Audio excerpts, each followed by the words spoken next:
Voilà, bonjour à toutes et à tous. J'espère que vous m'entendez bien. Donc, mon nom est Christophe Barman, cofondateur de l'EUCO. Je suis très heureux de vous accueillir pour ce 4e webinaire co-organisé avec la Chambre de commerce, des services et de l'industrie de Genève. 4e séminaire qui se nomme Santé au travail, quelle stratégie pour le déconfinement. On se réjouit d'entendre les spécialistes de la question qui vont nous rejoindre aujourd'hui. Mais d'abord, et pour nous souhaiter évidemment la plus cordiale bienvenue, Alexandra Harris, directrice de la CCIG. Alexandra, c'est à toi. Merci beaucoup Christophe, tu m'as promu, je ne suis que directrice de la communication. Ouais, mais directrice quand même. Bonjour à tous. C'est un plaisir vraiment très particulier. Nous faisons semaine après semaine ces webinaires avec l'OICO et j'ose dire que je crois que nous apportons des éléments de réflexion et de bonnes pratiques aux personnes qui suivent. J'espère que ce sera le cas encore aujourd'hui. Vous nous le direz peut-être après, le cas échéant, pour me démentir, mais je ne l'espère pas. Nous sommes dans une période, on le dit, on le redit, en général, on utilise le qualificatif inédit, mais c'est bien vrai, le qualificatif n'est pas usurpé. Nous essayons les uns et les autres d'être à la hauteur des événements et en particulier s'agissant de la Chambre de commerce, d'industrie et des services de Genève, d'aider de toutes les manières que nous pouvons les entreprises, c'est-à-dire vous qui êtes actuellement derrière vos écrans, à traverser cette passe pour le moins pénible pour les affaires.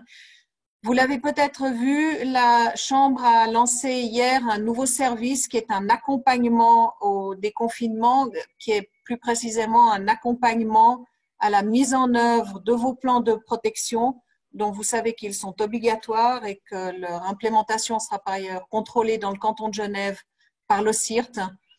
Donc, je vous invite, si vous ne connaissez pas encore cette prestation, à faire un petit tour sur notre site web. Et maintenant, Christophe, je propose qu'on continue de parler de santé et de bonne santé. On se la souhaite. En tout cas, merci Alexandra, merci pour tes bons mots d'introduction. Peut-être avant de rentrer dans le vif du sujet de cette conférence, ce que nous voulons faire, c'est vous rappeler quelques bonnes pratiques, si vous avez déjà participé à ces webinaires. Tout d'abord, vous avez un outil de questions et réponses, ou Q&A en anglais, que vous pouvez utiliser à tout moment et qui va vous permettre d'interroger les conférenciers, alors soit pendant leur conférence, soit après. Mais en tous les cas, les conférenciers vont tenter, je dis bien tenter, parce que des fois les questions sont tricky, comme on dit, mais vont tenter de vous répondre en direct. Donc, n'hésitez pas, posez vos questions pendant les conférences, après les conférences des différentes parties prenantes. Vous pouvez soit mentionner un conférencier avant de poser votre question ou simplement poser une question ouverte à tous et répondra là où le conférencier qui se sentira à même de répondre. Voilà pour le Q&A. Ensuite, on aura évidemment ce panel d'experts qui va vous répondre en tout temps. Eh bien, ils seront également là pour la table ronde après. Donc, pour les questions qui n'auront pas été répondues dans la première phase ou que vous aimeriez poser à main levée, et, avec votre micro, vous pouvez le faire sur la phase de table ronde. Voilà, une synthèse de ce questionnaire vous sera ensuite remis 1 à 2 jours après la conférence. Vous aurez un petit lien qui vous sera transmis par email avec la présentation en PDF. Donc, vous aurez la présentation de tous les conférenciers en PDF et également le format replay puisque cette conférence est enregistrée. Vous aurez également le même lien transmis par email. Vous avez la possibilité de lever la main. Cette possibilité vous sera donnée pendant la phase de table ronde. Vous verrez, vous avez une petite fonctionnalité sur Teams. C'est important de lever la main si vous posez une question pour qu'on puisse vous activer votre micro, puisque seuls les conférenciers, ouais, je sais, c'est pas très sympa, mais seuls les conférenciers en ce moment ont la possibilité de désactiver leur micro. Et si vous voulez le faire, pendant la phase de table ronde qui sera tout à l'heure animée de main de maître par Alexandra, vous pourrez lever la main et on vous désactivera le micro à ce moment-là. Voilà pour les bonnes pratiques. Le déroulement de l'événement, on l'a prévu en 4 phases. 4 interventions de spécialistes d'abord. Permed, tout d'abord, qui vous parlera assez globalement du leadership en tant qu'entrepreneur, en tant que dirigeant, en tant que cadre, qui est important de tenir pendant cette phase de déconfinement. Humanize et Eric parlera ensuite de quelques bonnes pratiques liés à ce leadership, mais là, on sera un peu plus terrain. Donc, vous verrez quelques bons trucs pour accompagner vos collaborateurs, notamment qui reviennent et qui, pour certains, ont vécu une phase pas évidente de leur histoire. Et cette phase pas évidente de leur histoire, justement, Proitera va vous en parler avec la troisième phase de notre séminaire. Proitera, Emilia, qui ira un petit peu, qui essaiera de se mettre du point de vue de l'individu. Collaborateur, mais cadre également, de sa perception en tant qu'individu de ce qui a été vécu et de ce que vous devez, vous, entreprise, faire attention lorsque vous allez récupérer ces collaborateurs ou que ces collaborateurs sont maintenus en télétravail pour certains. La quatrième phase de cette présentation, eh bien, nous aurons le plaisir d'avoir Promotion Santé Suisse qui nous dévoilera quasiment en avant-première un nouvel outil, le nouvel outil de promotion santé suisse pour rester en contact et en bonne santé au télétravail. Donc là aussi, ça sera très pratique. Vous voyez qu'on va vraiment du général au particulier. Et là, on aura quelque chose de très, très concret qui vous permettra de soutenir vos collaborateurs qui soit ont été en télétravail et vont peut-être encore continuer à en faire après la crise, si la crise s'arrête un jour, ou des collaborateurs qui auront choisi évidemment de maintenir le télétravail comme mode de vie en lien, en interaction avec l'entreprise. La cinquième phase, ça sera la phase de table ronde animée par Alexandra. Et cette phase de table ronde, on aura les conférenciers qui seront à votre disposition pour répondre à vos questions, aux questions que vous aurez posées sur l'outil de Q&A ou aux questions que vous poserez en levant la main avec la fonctionnalité qui vous a été présentée tout à l'heure. Voilà, j'espère que vous m'avez suivi. J'étais un petit peu vite parce que j'ai envie qu'on rentre rapidement dans le vif du sujet. Pour rentrer dans le vif du sujet, je vais vous présenter rapidement les conférenciers. Tout d'abord, excusez-moi, j'ai oublié de vous dire que le lundi 11 mai, vous pouvez d'ores et déjà noter la date dans votre agenda. Le lundi 11 mai, on aura un 5e webinaire qui parlera très précisément des précautions à prendre dans le bureau, au bureau ou sur le lieu de travail pour cette phase de retour qui pour certains commencera le 11 mai, pour d'autres vous avez toujours eu des collaborateurs dans vos bureaux, pour certaines entreprises le retour au bureau se fera plus tard, mais en tous les cas là on ira très très précisément sur les mesures à prendre sur le lieu de travail et on aura Berson Abels qui traitera ça d'un point de vue légal et 2 entreprises de Villars et Loïco qui vous dévoileront en fait le plan de déconfinement qu'elles ont mis en place. Donc vraiment ce webinaire 4 et ce webinaire 5 se veut tout à fait complémentaire. Donc soyez pas surpris de ne pas avoir des éléments aujourd'hui concrets de mise en place dans les locaux puisque ceux-ci sont traités lors de notre webinaire du 11 mai. Si vous n'êtes pas disponible, vous aurez aussi accès évidemment au replay de ce webinaire sur vos différents réseaux. Voilà. Je vais rapidement vous présenter les intervenants. Nous aurons Sandrine Fourniot qui va commencer, qui va lancer les feux là pour cette présentation de Permed. On est très très content de l'avoir avec nous. On a Eric Druliol de Humanize qui va lui également parler de leadership, mais d'un point de vue plus outil pratique pour cette phase de retour au travail. Emilia qui du coup de Proitera qui prendra plutôt le pied de l'individu, qui essaiera de nous dire comment est-ce qu'elle perçoit de par son travail la perception justement de l'individu sur cette phase de confinement et de déconfinement. Et puis ensuite, on terminera cette phase de présentation avec David Grandjean de Promotion Santé Suisse qui nous présentera le magnifique outil développé par Promotion Santé Suisse pour le soutien, l'accompagnement au télétravail. On finira ensuite par la fameuse table ronde pilotée par Alexandra Ries. Voilà, allez, on va partir dans les présentations. Sandrine de Permed, la parole est à toi. Voilà, caméra activée, micro activé, c'est parfait. Super. On te voit parfaitement. La parole est à toi. Et c'est moi qui tourne les slides, donc tu peux me donner ton OK quand tu seras prête. Merci beaucoup. Super, merci Christophe. Bonjour à tout le monde. C'est un vrai plaisir de vous retrouver aujourd'hui sur cette thématique de la santé au travail. Donc, je représente la société Permed. Je vous laisserai découvrir plus tard qui nous sommes. Mais nous sommes très sensibles effectivement chez Permed à cette santé au travail. Alors, dans ce contexte, effectivement, pour les entreprises, il va falloir pendant encore quelques semaines ou quelques mois devoir naviguer un petit peu à l'aveugle, puisque effectivement les choses ne vont peut-être pas encore se calmer, ou pas tout à fait. Donc, tout l'enjeu aujourd'hui pour ces entreprises et leurs collaborateurs, collaboratrices, c'est de pouvoir redonner envie et surtout une motivation avec ces équipes. Donc, 3 éléments que je peux vous proposer qui peuvent être 3 fondamentaux, je dirais, pour redonner cette motivation. Tout d'abord, s'appuyer sur les valeurs. Les valeurs, quelque part, quelle que soit, je dirais, la météo, qu'il fasse beau ou moins, tempête ou pas tempête, c'est la base. C'est là-dessus, effectivement, que l'entreprise peut capitaliser. Donc aujourd'hui, il y a des valeurs qui sont très fortes, comme l'entraide, la solidarité, la sécurité, la santé, bien évidemment, et une valeur cruciale qui est aujourd'hui vraiment au cœur de notre système, qui est l'humain. Deuxième point, ce sont les objectifs. Donc, évidemment qu'à tout moment, les objectifs, ce sont des éléments qui sont indispensables. C'est un petit peu la boussole, c'est de savoir dans quel sens on va. Maintenant, ces objectifs, ceux qui ont été définis peut-être en début d'année, ne sont plus les objectifs d'aujourd'hui, puisqu'effectivement, les paramètres ont changé.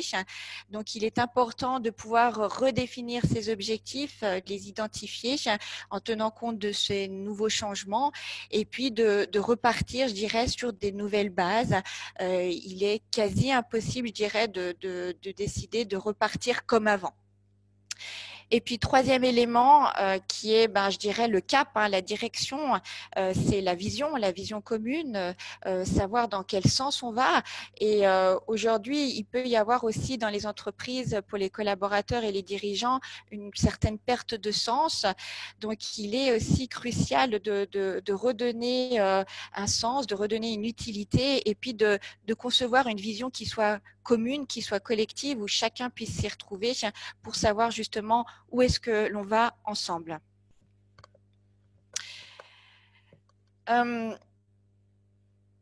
Donc, une priorité, ça va être de reconstituer un collectif. Chacun s'est un petit peu dispersé, notamment avec le télétravail, même si voilà, on a les dirigeants, les entreprises ont entre eux essayé de garder du lien avec leurs collaborateurs, mais c'est de recréer ce collectif après ce confinement et recréer aussi une dynamique d'équipe, de groupe, donc dans la notion d'être ensemble. Et qui va, je dirais, avoir ce rôle primordial aujourd'hui pour créer cette cohésion? Eh bien, c'est le manager, c'est le manager leader qui va être dans la conduite de son changement et qui va guider ses équipes et ses collaborateurs en ce sens. Donc, j'ai plusieurs propositions à vous faire. Bien évidemment, il existe plein de choses, notamment, un élément crucial, c'est d'être à l'écoute des besoins de ses collaborateurs, d'identifier effectivement quelles sont leurs attentes. C'est aussi de pouvoir se réunir de manière récurrente et collective et pour communiquer, pour pouvoir justement transmettre un certain nombre d'informations, des informations qui ont déjà été très transparentes par les entreprises pendant la période de Covid, mais c'est important de garder cette transparence et d'avoir une communication qui soit précise en se basant sur des éléments concrets pour rassurer aussi l'ensemble de ses collaborateurs. Le manager, bien évidemment, dans son attitude, dans son discours, c'est aussi lui qui va donner l'impulsion, donc qui va avoir cette influence aussi. Donc, c'est de garder cette attitude positive et rassurante dont je parlais tout à l'heure pour maintenir ce lien et cette confiance avec ses collaborateurs et ses équipes. Créer un climat, mais un bon climat social. On sait qu'effectivement, si il y a une bonne ambiance ou du moins le climat social est confortable et agréable pour les personnes, si l'ambiance est plus chaleureuse, c'est notamment c'est plus agréable et ça donne de l'envie et aussi de l'entrain et de la motivation et ça crée une certaine dynamique.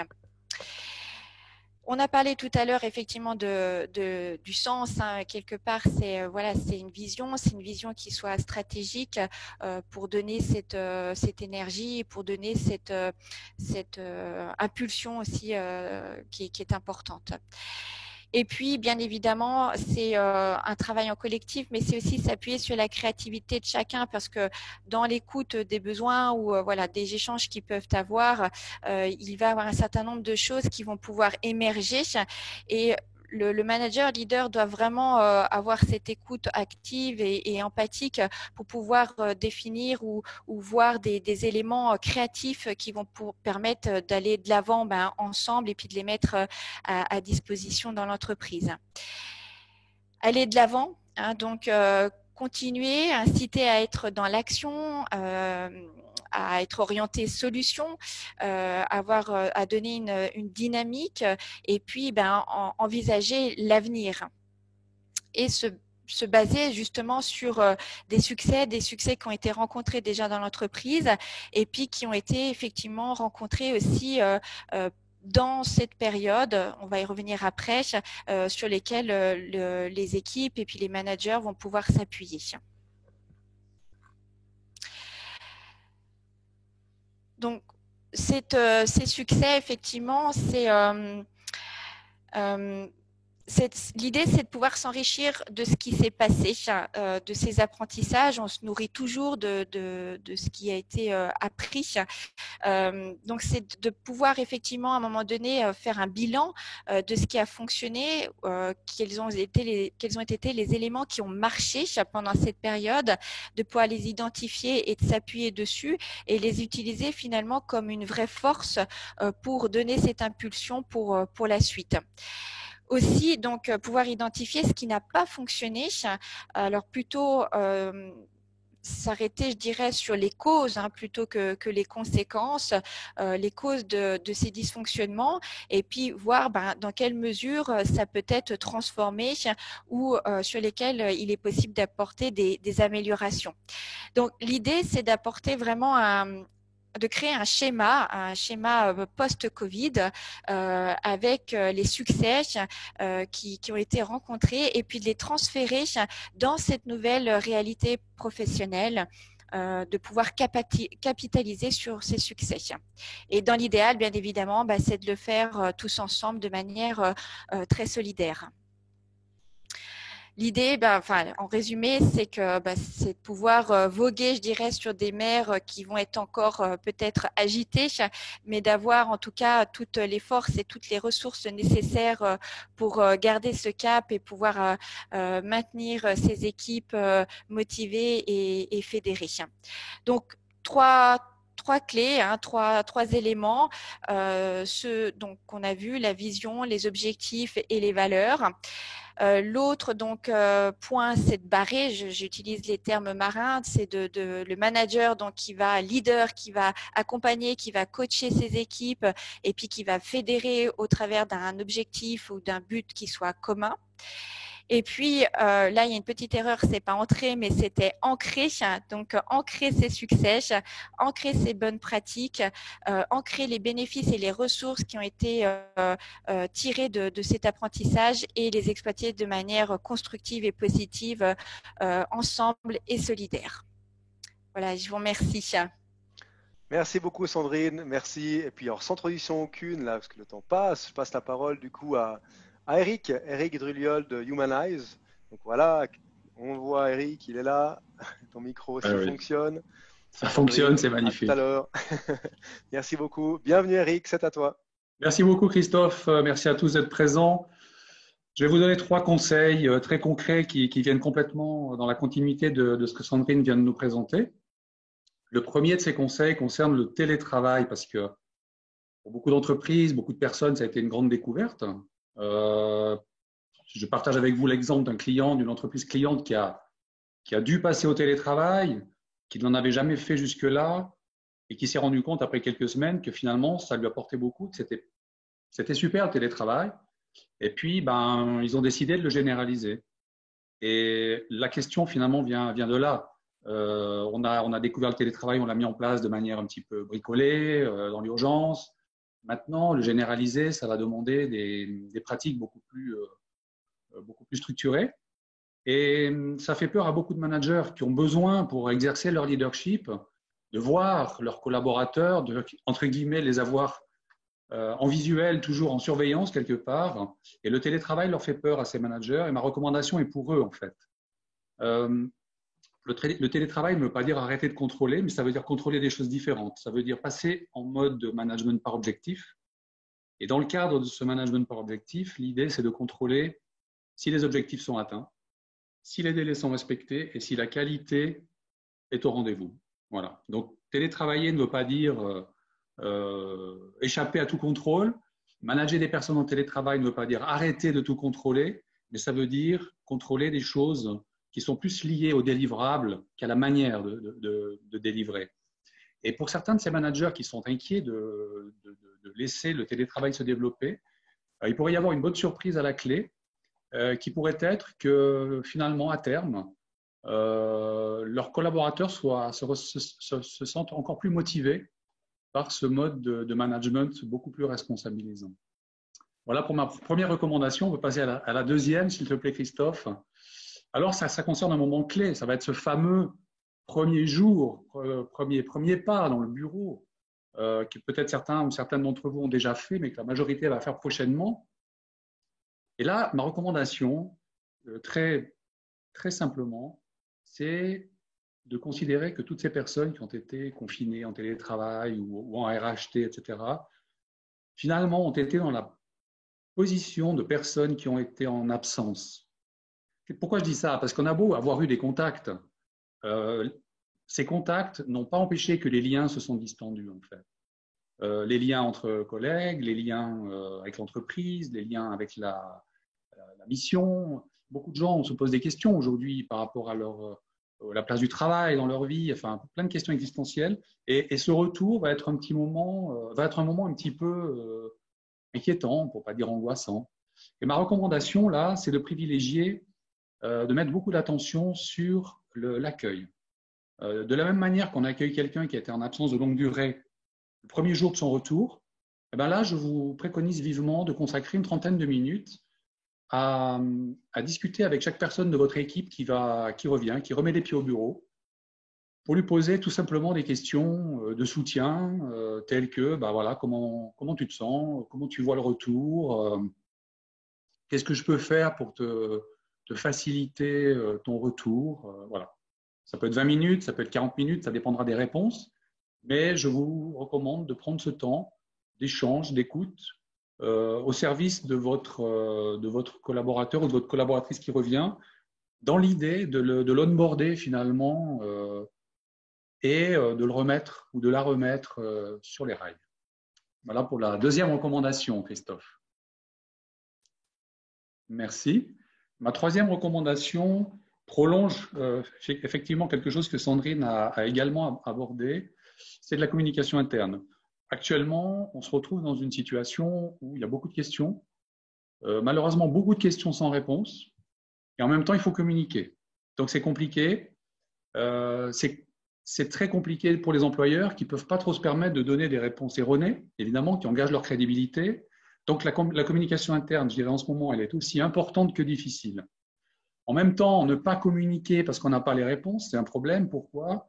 Parce que ça fait le lit des rumeurs, ça laisse les fake news envahir l'espace d'information, ça génère de l'inquiétude génère les rumeurs, et quelque part, en tant qu'employeur, on perd le lead, et c'est très compliqué ensuite de venir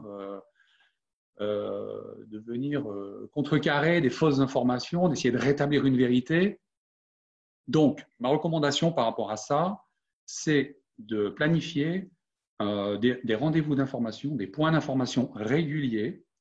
On peut prendre un peu l'exemple de ce qui s'est fait d'ailleurs au niveau du Conseil fédéral, puisqu'on savait que mercredi prochain ou vendredi prochain, à 14 h, on aurait des réponses. Ça paraît tout bête, mais c'est fondamental parce que jusqu'à mercredi prochain, 14 h, ou vendredi prochain, je me pose moins de questions en fait. En tous les cas, je ne cherche pas à imaginer les réponses parce que je sais que je vais les avoir. Et ça désamorce énormément de choses. Ça désamorce de l'inquiétude. Ça désamorce plein de discussions qu'on peut avoir entre nous pour essayer d'imaginer les réponses et peut-être s'accrocher à une fake news qui, tout d'un coup, donnerait du sens aux questions qu'on se pose et qui nous embarquerait dans une mauvaise direction. Donc, donner ces points ce planning d'information régulière, à mon avis, est un élément clé que je vous invite vivement à mettre en place dès maintenant. Aussi, pour occuper le terrain de l'information, comme je l'ai dit avant, aujourd'hui, il y a des acteurs internes en entreprise ou externes qui ont intérêt à occuper le terrain de l'information pour plein de raisons. Et c'est très embêtant de leur laisser le leadership. Donc, c'est important pour l'employeur de le garder. Et puis, dernier point, je reviens également sur cette histoire de transparence parce que, bon, la transparence, c'est la plus grande tarte à la crème de la communication, on est d'accord. Mais dans cette période, eh bien, c'est malgré tout très important d'y être attentif. On voit que les communicants politiques, scientifiques, institutionnels et autres qui n'ont pas respecté cet élément aujourd'hui subissent un effet boomerang très négatif. Alors, quand on est politicien, bon, ben voilà, c'est peut-être quelques votes ou quelques électeurs en moins. Quand on est employeur, c'est l'image employeur qui en prend un coup. C'est la crédibilité des dirigeants. C'est la motivation, c'est la confiance, autant de choses qui sont extrêmement difficiles à construire. Donc, ma recommandation par rapport à cette communication interne, c'est de la faire la plus transparente possible, ce qui veut dire également dire quand on ne sait pas, dire quand on est en train de réfléchir. En soi, ce sont des informations, de toute façon, et ça montre une congruence. Voilà.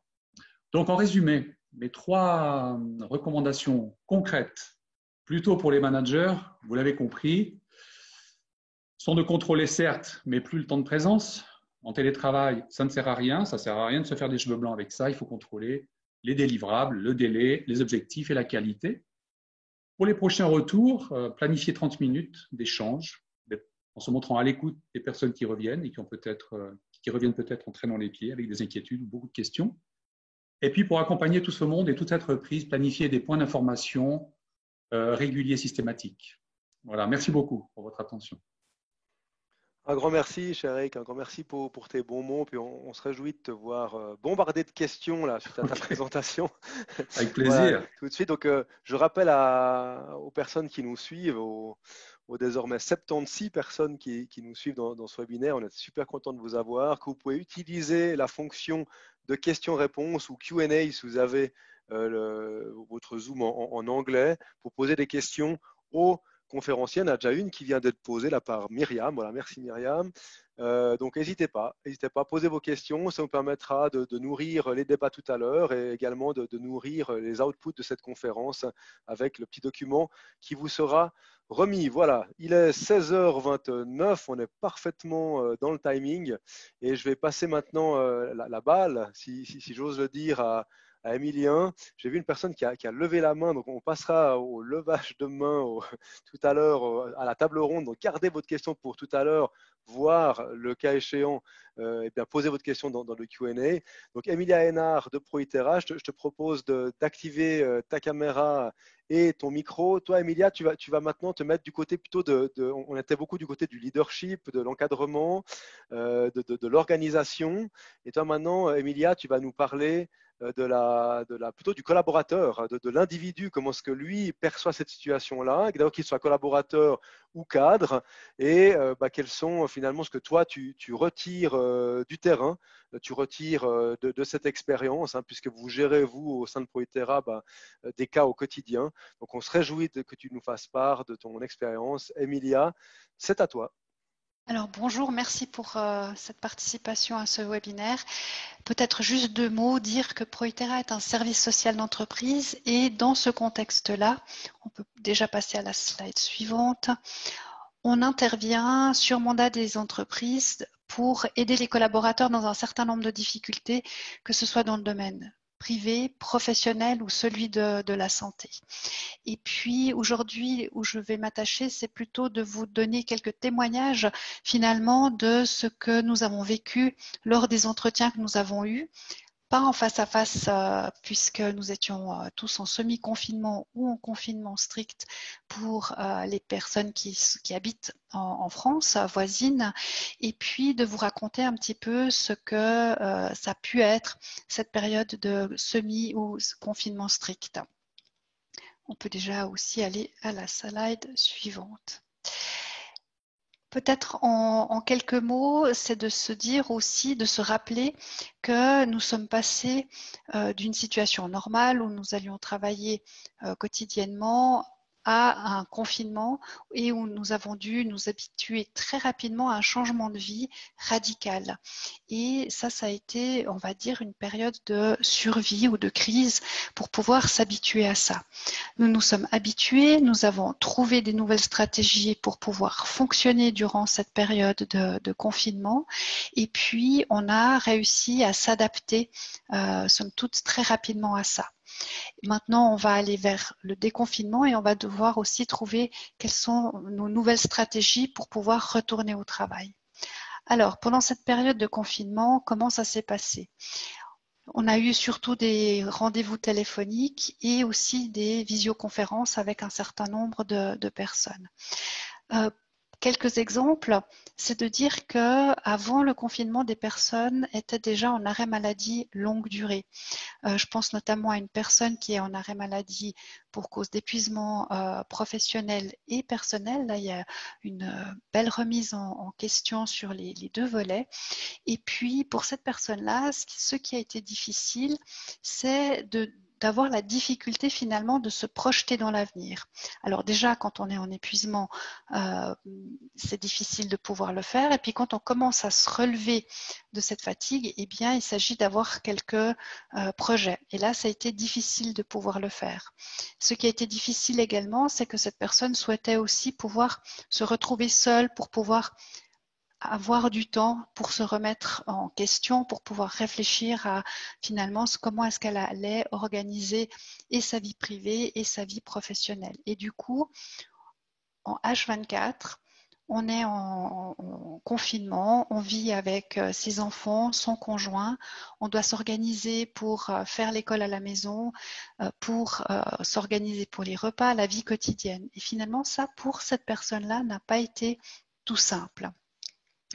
Ce qui a été plus facile pour d'autres, ça a été effectivement d'être en télétravail puisque ça enlevait un certain nombre de kilomètres et d'heures de trajet par jour ou par semaine. Et du coup, là, il y avait vraiment le plaisir de pouvoir se dire, quand j'ai fini ma journée de travail, je ferme mon ordinateur et je suis directement avec mes enfants et ma famille, mon conjoint. Et donc ça a été formidable pour un certain nombre d'autres personnes.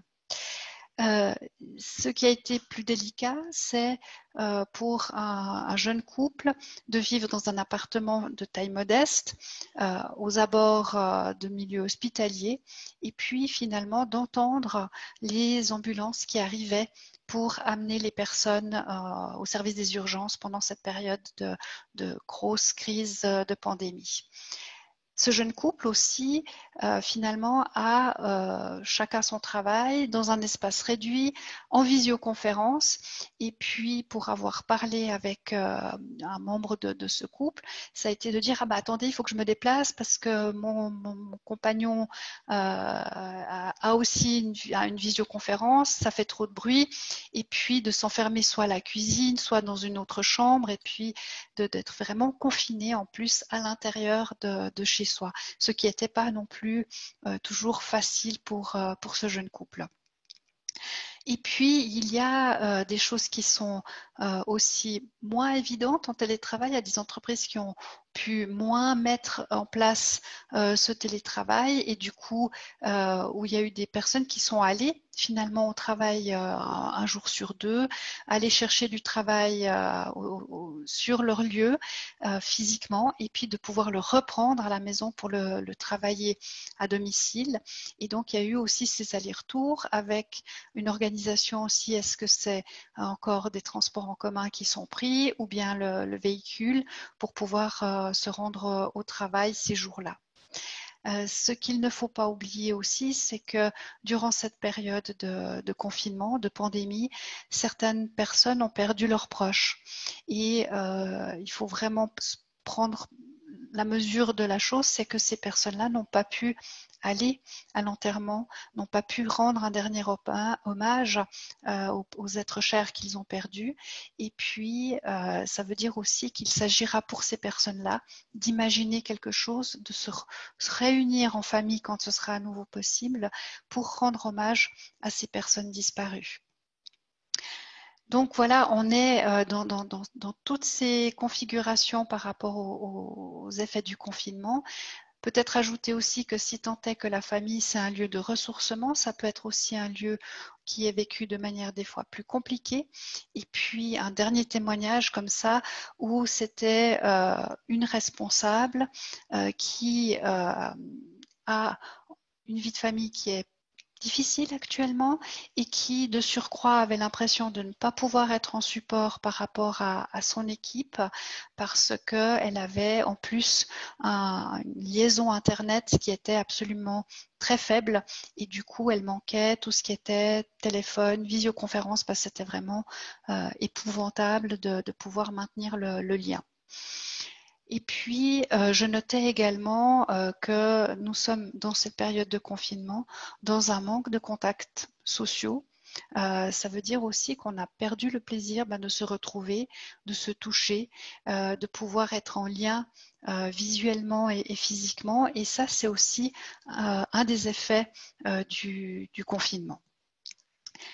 Donc voilà un peu pour ces effets du confinement et puis nous allons passer finalement maintenant au déconfinement avec au slide suivant puisqu'il s'agira d'imaginer ce retour au travail. Et puis là aussi, des premières réactions que nous avons pu récolter, c'est de pouvoir se dire « Ok, ça va être chouette de pouvoir retourner au travail, de retrouver les collègues que l'on aime bien, de retrouver l'environnement professionnel et de se dire comment est-ce que ça va se passer. Et alors, il y a ces communications qui se font sur ces mesures de sécurité, ce qui est très bien. Je pense que ça permet aussi de rassurer les personnes. Et par contre, il s'agira de pouvoir, comme le disait Eric à l'instant, entendre les collaborateurs dans la mesure où ce retour au travail peut être accompagné d'un certain nombre de craintes par rapport à la transmission de la maladie. Transmission qui est de dire est-ce que je vais la transmettre moi ou est-ce que je vais l'attraper. Et on a aussi, du coup, comme je l'exprimais juste à l'instant, vécu tous des expériences très différentes. On a aussi un arrière-plan de vie qui est aussi très différent les uns des autres et ça peut générer des réactions finalement qui sont diverses et variées. Il s'agira aussi de se réhabituer à communiquer ensemble, à être pour certains dans des bureaux qui sont plus ou moins fermés, à être en open space, à faire face au bruit qui va aller en augmentant par rapport à ce qu'on va rencontrer dans la rue, par rapport à ce qu'on va rencontrer au bureau. Et puis, il y aura vraiment la nécessité de partager et de communiquer sur cette expérience unique qu'on a vécue tous ensemble et différemment aussi. Voilà pour ce retour au travail. Et puis, pour aller sur un résumé, c'est vraiment de pouvoir rappeler qu'on a été très rapidement dans une situation de crise. On a créé un mode de survie où ça nous a permis de fonctionner. Nous avons des expériences très variées dans cette période de confinement, dans le cadre de nos familles, dans le cadre de notre vie en tant que célibataire, en tant que couple. Et donc, ça, c'est aussi à prendre en compte par rapport à ce retour au travail, puisqu'il s'agira de pouvoir resocialiser finalement et de pouvoir reprendre du plaisir à être ensemble. Voilà. Un grand merci, Emilia, un grand merci pour tes mots. très riche, hein, très riche ton retour déjà de tout ce que tu as pu vivre sur le terrain avec tes équipes. Et c'est vrai qu'en tant qu'encadrant, en tant que leader, des fois on ne se rend pas compte de ce qui est vécu par les collaborateurs chez eux à la maison. D'autant plus que pour certains, ce lien qu'on a l'impression d'avoir au quotidien, quand les gens sont là à côté de nous, on a l'impression de l'avoir un petit peu moins, en tout cas dans certaines organisations. Donc ton retour d'expérience est très riche, on t'en remercie. On se réjouit de t'avoir tout à l'heure sur la table ronde. Voilà, un grand merci Emilia. On va déjà passer à la dernière, vraiment c'est Swiss timing, puisque on est pile à l'heure. On va passer à la dernière présentation d'aujourd'hui avec Promotion Santé Suisse. On est très très très heureux de t'avoir parmi nous, présenté un petit peu en première. Tu nous l'as dit, le nouvel outil mis en place par Promotion Santé Suisse pour le télétravail. Donc je crois que je n'ai pas trop fait d'introduction parce que ta présentation est très riche également. Donc c'est à toi, on te laisse la parole. Voilà, merci Christophe. Bonjour, est-ce que vous me voyez? Tout fonctionne bien? Parfait, tout fonctionne parfaitement. Super, merci. Bon, tu me mets la pression parce que tu annonces une grande nouveauté, donc il va falloir que je sois à la hauteur. Merci pour l'invitation aujourd'hui. En préambule, je souhaite quand même juste présenter Promotion Santé Suisse. On n'est pas bien connu encore en Suisse romande. On est donc une fondation de droit privé et notre objectif à long terme est d'améliorer la santé de la population suisse. Ça me semblait important ici de le confirmer et surtout de le présenter et de donner un peu le contexte. Donc, quand on parle de santé de la population, c'est surtout la santé psychique. Christophe, tu peux avancer. Avant de rentrer sur ce nouvel instrument que je vais présenter, je ne sais pas si vous avez déjà entendu parler de gestion de la santé en entreprise. C'est vrai que c'est connu en Suisse allemande sous le terme de BGM. Et pourquoi est-ce que certaines entreprises mettent en place une gestion de la santé? C'est principalement parce que 25% des actifs se sentent assez ou très fatigués, 46% des actifs présentent un équilibre fragile, 43% de nouvelles rentes AI sont octroyées dues à des maladies psychiques, donc comme le burn-out, et tout ça coûte environ 5,7 milliards. Donc, ça me semblait important, même si on parle ici d'une situation précise avec le corona, la gestion de la santé en entreprise a un rôle très important parce qu'elle peut aussi aider les entreprises à passer un peu mieux à travers ces crises. Si vous avez, déjà mis en place des gestions de la santé en entreprise, vous en êtes peut-être rendu compte, vous êtes plus agile et surtout en ce qui concerne tout ce qui est home office et ce qu'on va voir après. Christophe, tu peux avancer. Merci. Alors, la gestion de la santé en entreprise, on ne parle pas ici uniquement d'une corbeille de fruits à la cafétéria ou d'une séance de yoga offerte à vos collaborateurs. C'est vraiment quelque chose de très détaillé. Je vous présente rapidement les 6 domaines qui sont touchés par la gestion de la santé en entreprise. Pour ceux qui seraient intéressés à aller dans cette démarche-là, je ne vais pas rentrer dans les détails, mais je pense que c'est important de les mentionner. Comment est-ce qu'on fonctionne? On a donc plusieurs instruments qu'on met à disposition des entreprises qui souhaitent mettre en place une gestion de la santé en entreprise. Et on a une centaine de consultants accrédités. Eric, qui vous a présenté avant sa présentation, en fait partie. Et ces consultants vont en quelque sorte prêcher la bonne parole dans les entreprises pour les aider à mettre en place une gestion de la santé en entreprise et également pour l'obtention du label qui s'appelle Friendly Workspace. Ici, il y a plusieurs étapes. Si toutefois vous êtes intéressé par la gestion de la santé en entreprise, une des premières étapes serait de faire un état des lieux et d'évaluer le niveau de stress de vos collaborateurs. Ceci se fait avec différents instruments. Je ne vais pas rentrer dans le détail ici. Voilà, Christophe, tu peux avancer. Donc, la pointe de l'iceberg de cette gestion de la santé en entreprise, c'est ce fameux label qui s'appelle Friendly Workspace. C'est l'unique référence en Suisse. Vous pouvez comparer ça à une certification ISO, mais pour le domaine de la santé. Et ce label témoigne de votre engagement en tant qu'employeur exemplaire. Et ici aussi, vous pouvez bien entendu être accompagné par un pool de consultants, sachant que c'est quand même assez demandant de mettre ça en place. Et puis, ça demande une certaine structure, sachant qu'il y a un assessment à réaliser avant d'obtenir la labellisation.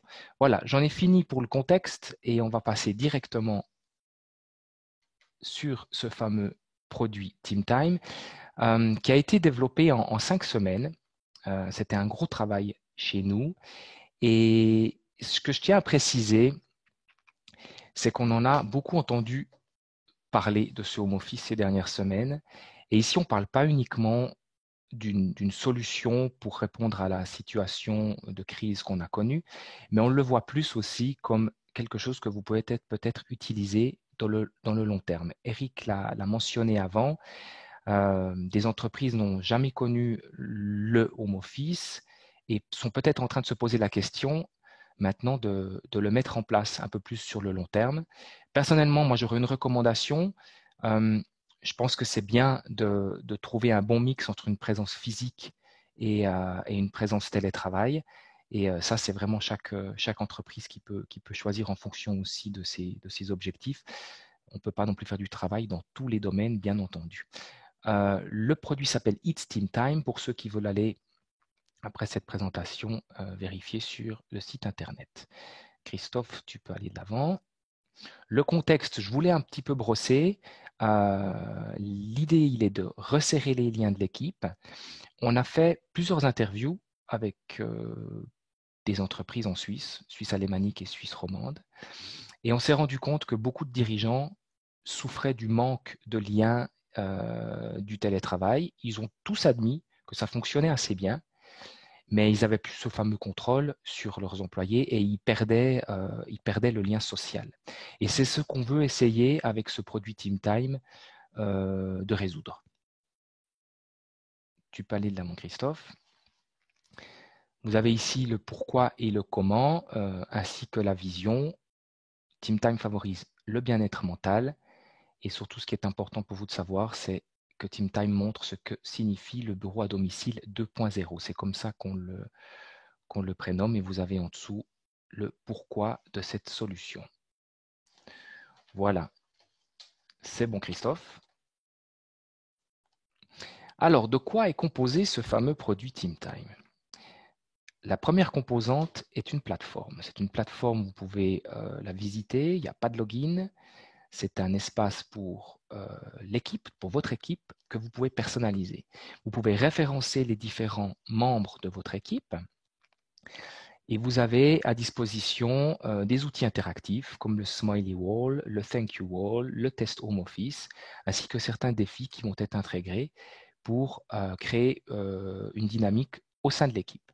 Donc, c'est quelque chose de totalement indépendant, qui est gratuit et qui permet un peu d'amener quelque chose de sociable et d'interactif dans vos équipes.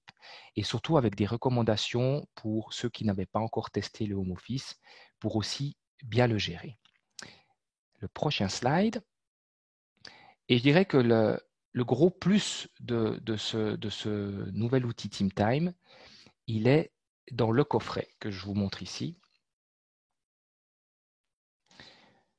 C'est un coffret que vous pouvez envoyer à vos employés, que vous personnalisez également.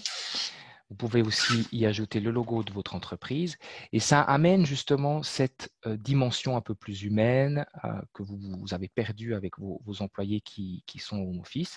Et encore une fois, même si maintenant on va gentiment retourner au travail, et si vous intégrez ça à long terme, ça peut être une petite motivation pour, j'ai vu passer une question avant d'une personne qui demandait comment est-ce qu'on peut motiver et s'assurer que les gens restent motivés au télétravail.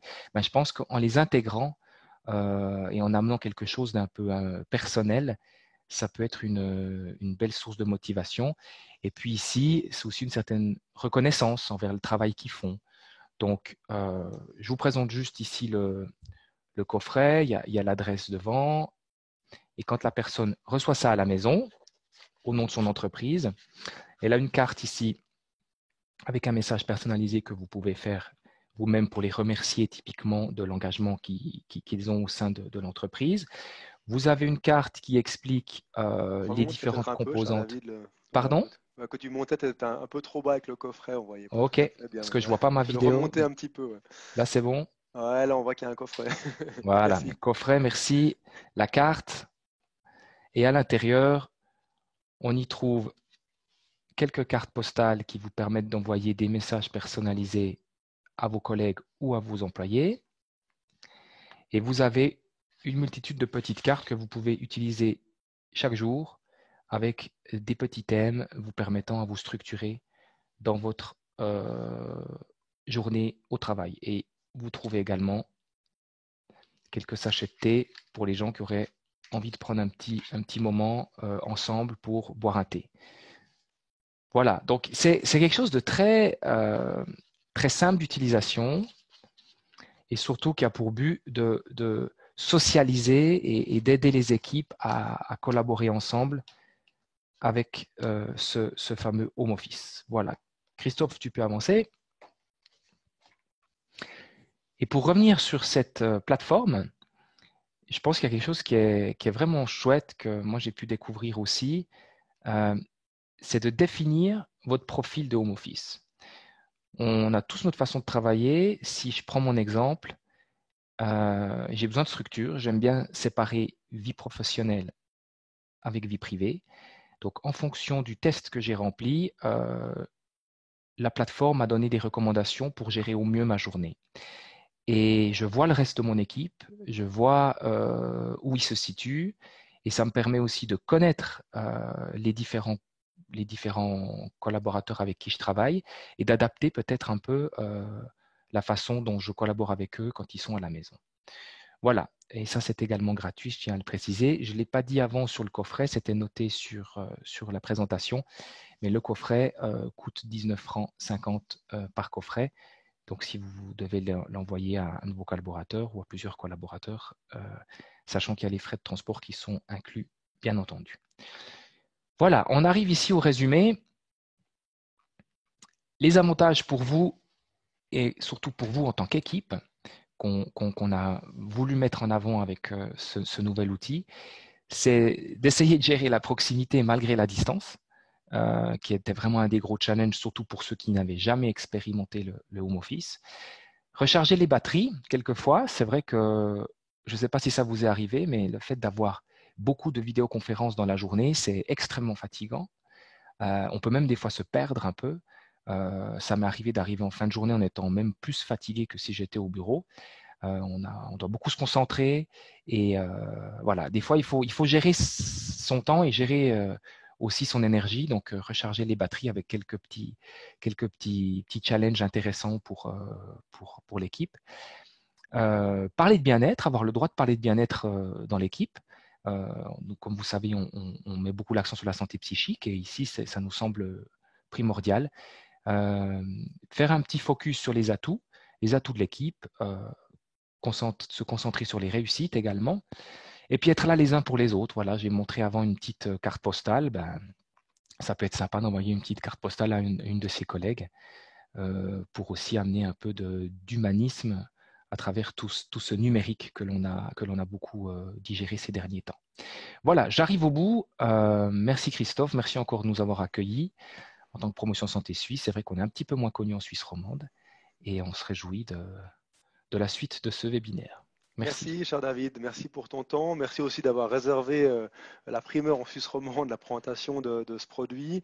Je précise que Promotion Santé Suisse ne vend rien, hein, puisque c'est un organisme, est-ce qu'on peut l'appeler étatique en l'occurrence, financé par la Confédération. Et donc, le produit que tu nous as présenté, le but, c'est évidemment pas de faire de l'argent avec ça. Et puis j'imagine les boîtes à thé, c'est plus pour couvrir les coûts. On est d'accord avec ça, hein? Tout à fait. Voilà, c'est important pour les gens qui connaissent très moins Promotion Santé Suisse. Oui. Voilà, on n'est pas en train de vous présenter un produit à vous vendre, mais bien un outil de prévention mis en place avec le concours de la Confédération que tout le monde devrait connaître. Merci, cher David. Merci. Tu vas rester avec nous pour la table ronde. Je propose aux différents intervenants d'activer du coup leur micro, d'activer leur caméra. Il s'agit de David, d'Emilia, d'Eric et de Sandrine qu'on a évidemment déjà vu. Je vais arrêter le partage, comme ça vous allez voir une belle mosaïque avec tous ces intervenants. Et Alexandra, c'est à toi. Merci beaucoup. Alors, moi j'ai une première question qui s'adresse en réalité à tous les intervenants avec des mots différents. Vous avez été plusieurs, voire tous, à dire qu'il fallait pour le retour créer un climat chaleureux, recevoir les gens, etc. Il y a un participant qui l'a relevé dans une de ces questions, mais en réalité, dans la vraie vie, il y a probablement d'ores et déjà des plans de licenciement qui sont décidés dans les entreprises. Comment fait-on pour à la fois faire le bon accueil, mais sans hypocrisie et sans faire croire qu'on revient dans une situation quo ante, parce qu'en fait, le retour, les gens reviennent au bureau, mais les conditions prévalant au bureau ne seront pas normales, puisque ne serait-ce que du fait des plans de protection, on ne va pas sauter dans ses chaussures d'avant et recommencer son train-train habituel. Alors, qui veut répondre en premier ? Réponds si tu veux. À toi, Eric. Ok. Malheureusement, je dirais que ça va prendre l'entreprise là où elle en était avant. Si elle a eu une bonne communication avant, si elle a été congruente entre ses actes et ses valeurs avant, elle va pouvoir sans problème gérer cette situation. Si auparavant, elle a déjà mal traité ses employés, si elle a mal communiqué, si elle a eu des valeurs qui n'étaient pas cohérentes avec ses actes, malheureusement, ça va mal se passer. Donc, je dirais qu'une partie de la réponse, malheureusement, une grosse partie même de la réponse, tient à quelque chose qui est déjà joué, en fait, et qui s'est passé avant. Quelqu'un d'autre veut se risquer à une réponse? On se mouille pas, on se mouille pas. Je constate. C'est compliqué la question en l'occurrence, compliqué. Ouais. Mais il faut rentrer, il faut être dans le vif du sujet là. C'est demain les vraies questions. Sandrine, ouais, non, je veux juste rebondir sur ce que vient de dire Eric. Je crois que l'élément central et crucial, c'est vraiment la communication, mais pas la communication. Voilà, c'est une communication qui doit être transparente, qui doit être efficace, qui doit être précise, qui doit être alimentée par des choses concrètes, une vraie réalité sur voilà aujourd'hui où en est l'entreprise, où est-ce qu'elle doit aller, et entre deux, effectivement, qu'est-ce qui va se passer, quels sont les éléments qui vont être voilà, comment ça va être entre deux, et c'est important effectivement de ne pas se cacher et d'avoir cette communication vraiment efficace et transparente. Je peux ajouter un élément? Mais volontiers. Oui, je pense que dans ces moments-là, il faut dire les choses très très clairement. J'ai rencontré pas mal de ces situations dans lesquelles finalement l'employeur a du mal à annoncer les mauvaises nouvelles parce qu'il a sincèrement envie de protéger les gens, il a peur de leur faire de la peine, il a peur de casser une belle dynamique, mais c'est une grosse erreur en fait de chercher à protéger les gens de ça. J'ai par exemple en tête des cas où on savait qu'il allait y avoir un plan de licenciement, mais on ne l'annonçait pas. Et en fait, les gens préfèrent savoir. Pourquoi? Parce qu'ils peuvent s'organiser. Et quelque part, ce n'est pas forcément une mauvaise nouvelle pour eux. C'est beaucoup moins problématique de recevoir cette nouvelle-là que d'être dans l'incertitude. Donc, ma préconisation, c'est de communiquer rapidement, de manière très concrète et transparente. Je confirme, je pense qu'il faut être le plus authentique possible, ne rien cacher, et souvent ça paye parce que les gens sont reconnaissants, ils se sentent bien s'ils sont dans un environnement qui est sain. Et comment fait-on pour adopter ces rythmes et ces fréquences de communication que vous avez, je crois, tous unanimement recommandées? Comment fait-on si on est dans une entreprise qui n'a jamais eu ces habitudes de communication ouverte, d'expliquer les situations? Est-ce que vos recommandations, parce que vous avez peut-être à vous tous plusieurs visions, est-ce que vos recommandations, c'est d'adopter ce nouveau mode de communication ou de continuer comme avant et puis il se passera ce qui se passera? Alors, si je peux répondre, moi, je pense que c'est l'équilibre. Il faut trouver un bon mix entre ce qui se faisait avant et ce qu'on a appris, parce que je pense que chaque entreprise a appris quelque chose pendant cette période. Et on en parle tous de learnings en anglais. C'est vrai que je pense que c'est important. C'est peut-être aussi une opportunité de changer des choses pour beaucoup de personnes. et d'amener un peu un vent frais et de se poser des bonnes questions sur comment on souhaite travailler par la suite. Madame Hénard, peut-être vous avez beaucoup parlé de la nécessité de prendre en compte vraiment profondément les situations individuelles. Quelle serait votre vision ou votre conseil sur les cas où l'entreprise n'était pas avant bien équipée pour s'adresser à ses collaborateurs? Alors je pense que si elle n'était pas bien équipée, elle a dû se rendre compte aussi qu'elle ne l'était pas et que du coup il manquait quelque chose.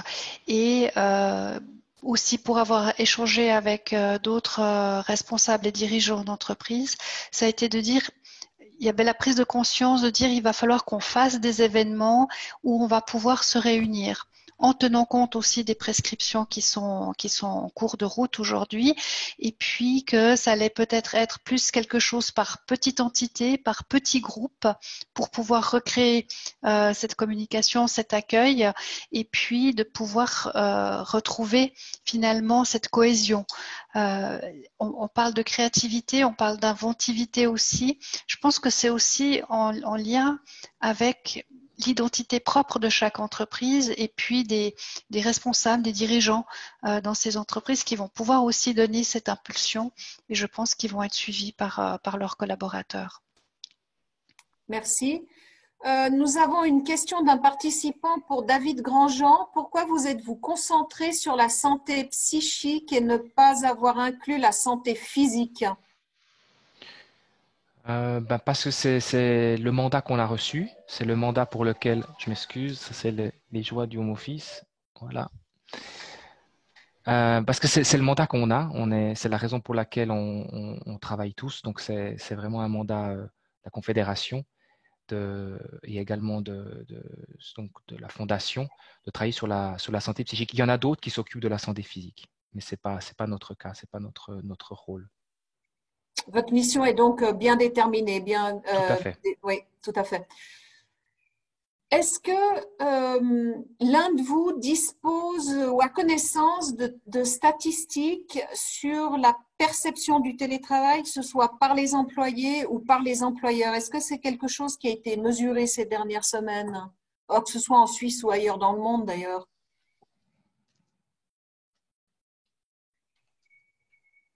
Moi, j'ai peut-être une expérience à partager. Alors, ça fera l'objet notamment du séminaire de la semaine prochaine, puisque notre collègue de l'OICO qui s'occupe de ça, Sally Dabrowski, va en parler. Mais c'est vrai que nous, on était assez marqués, puisqu'on se croyait très agile, avec des gens préparés au télétravail et tout ça.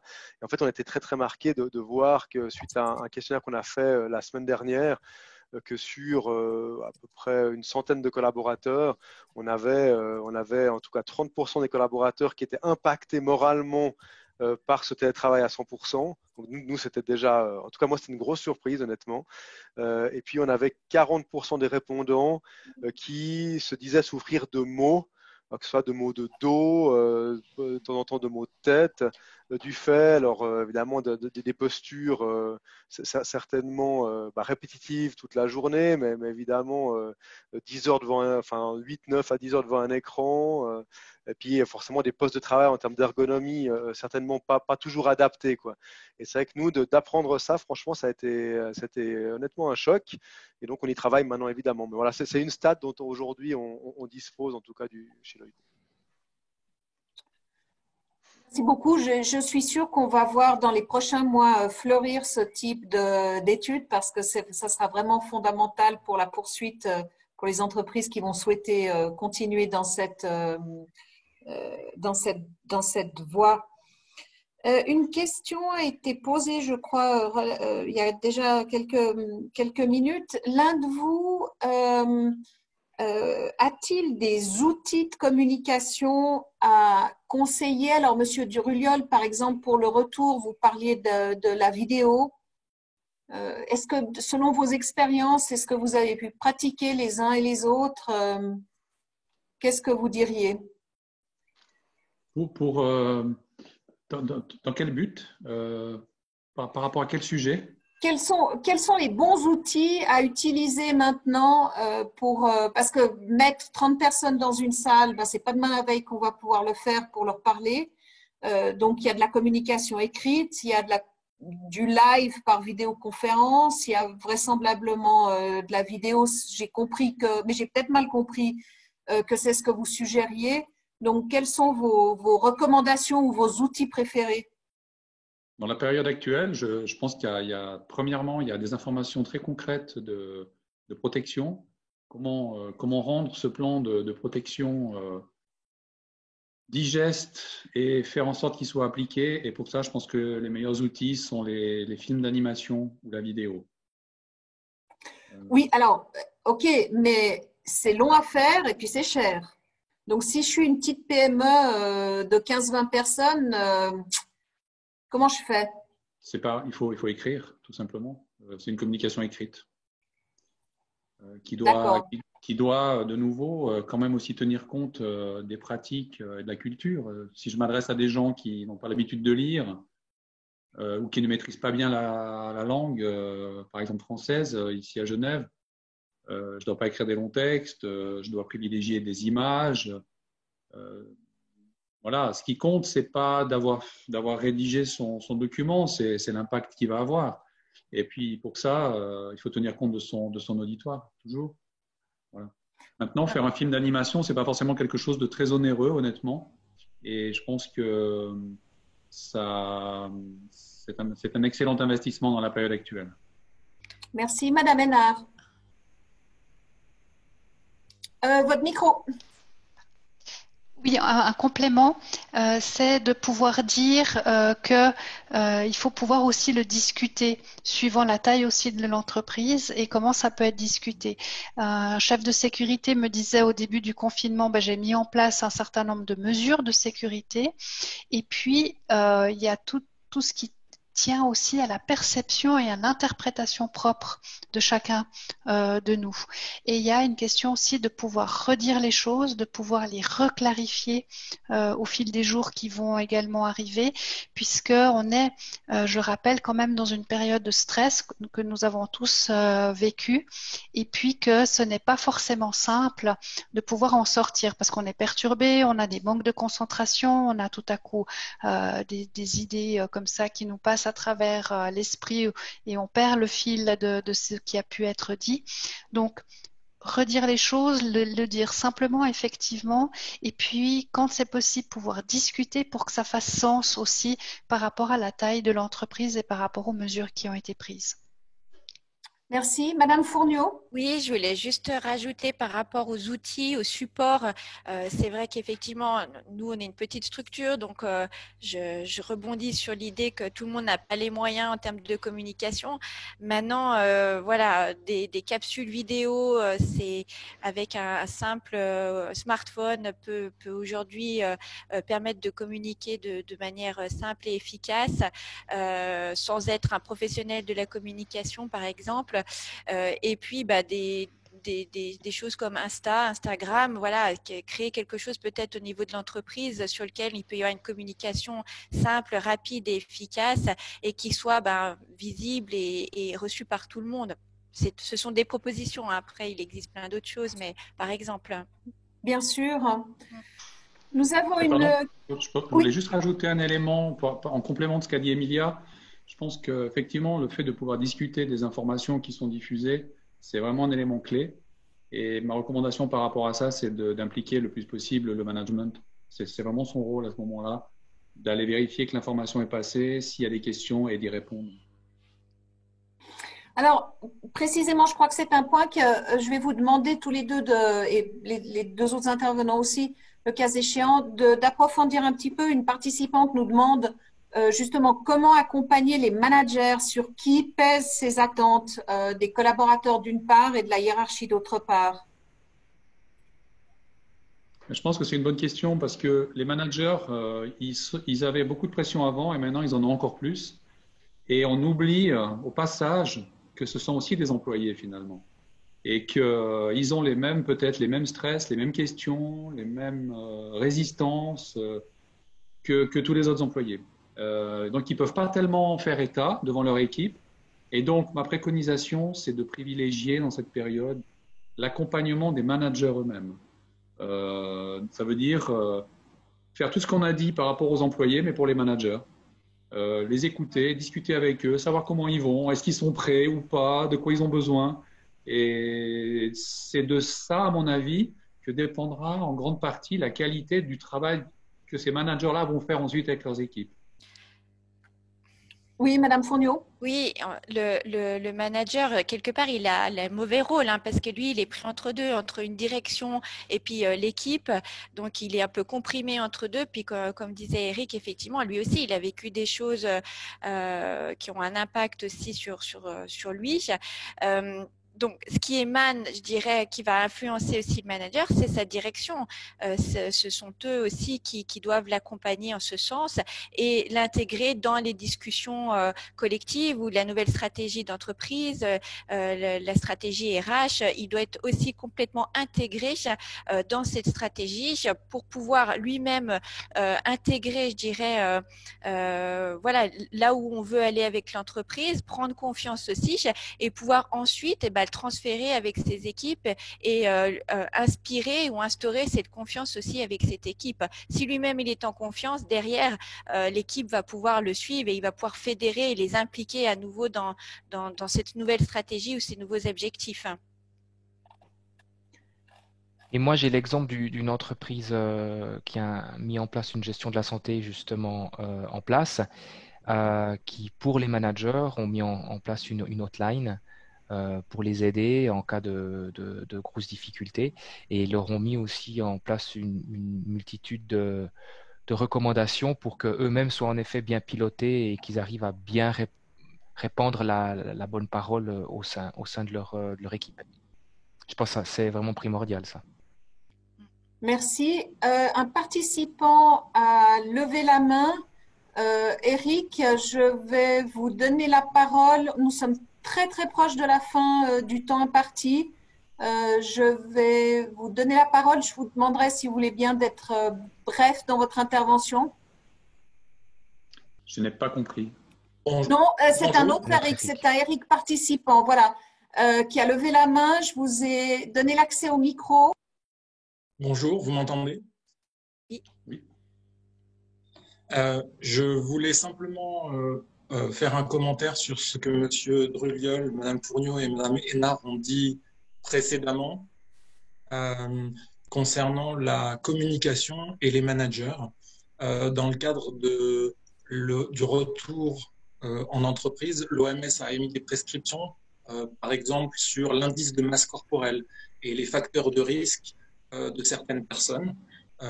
J'ai été en contact avec une société qui a mandaté un médecin pour évaluer les facteurs de risque des employés et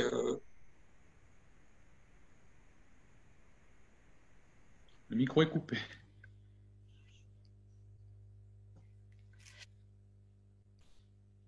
Il s'est remis en mute apparemment, Eric. Excusez-moi.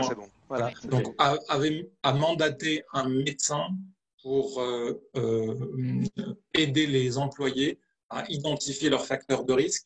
Et cette démarche, par certaines personnes, a été très mal prise et les employés ont fait un retour très négatif auprès des managers qui eux-mêmes se sont retrouvés en situation de stress supplémentaire. Donc même dans certains cas, avec une très bonne intention, une communication qui est peut-être pas bien gérée ou mal gérée, ou où les gens ne sont pas forcément formés à la communication, peut mal se passer, malgré la très bonne intention en arrière-plan.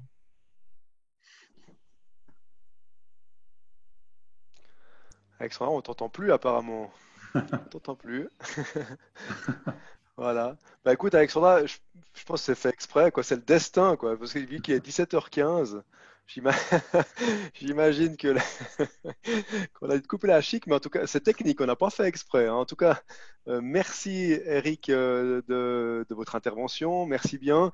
Évidemment, on ne va pas réussir à répondre à toutes les questions puisqu'on est arrivé au temps qui nous était imparti. Les conférenciers vont répondre encore aux questions qui n'ont pas été répondu. Et donc, vous aurez le résultat, donc la réponse à vos questions avec l'envoi du PDF ces 2 prochains jours.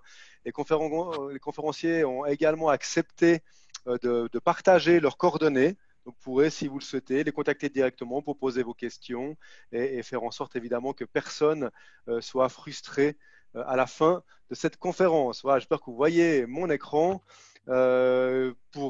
Simplement pour vous dire que nos deux prochains webinaires auront lieu le 11 mai et le 19 mai. Le 11 mai, c'est un webinaire qui sera en lien direct avec celui qu'on a eu aujourd'hui, puisqu'il évoquera la question du retour au bureau de manière plus pratique, la question du cadre légal qui sera traité par nos amis de Auberson-Abels, qui iront vraiment dans la loi en nous expliquant qu'est-ce que la loi attend de nous, et puis 2 bonnes pratiques de plan de déconfinement par 2 PME de la région genevoise. Donc là, si la thématique vous intéresse, participez. Donc lundi 11 mai à 16h et puis le mardi 19 mai à 16h. Un point sur les difficultés financières. Donc là, avec le recul qu'on a maintenant, tant au niveau des prêts faits par les banques qu'au niveau des RHT et des APG, on a pas mal de choses qu'on a appris de tout ça, que les avocats, que les fiduciaires ont appris. On va essayer de vous redonner ça dans un format digeste et dans un format qui soit également utilisable pour vous. Voilà, en tout cas, un tout grand merci à toutes et à tous. Un grand merci à la Chambre de commerce, à Alexandra, pour ton concours apprécié et brillant. Merci également à nos intervenants pour leur participation. Merci également, chers intervenants, de vous mettre à disposition pour répondre aux questions qui restent ouvertes, mais également pour répondre en direct aux participants qui auraient encore des questions. Bien évidemment, vous aurez le replay de tout le webinaire d'aujourd'hui disponible également sur les réseaux et dans le mail qu'on vous transmettra ces 2 prochains jours. Voilà, un tout grand merci à toutes et à tous.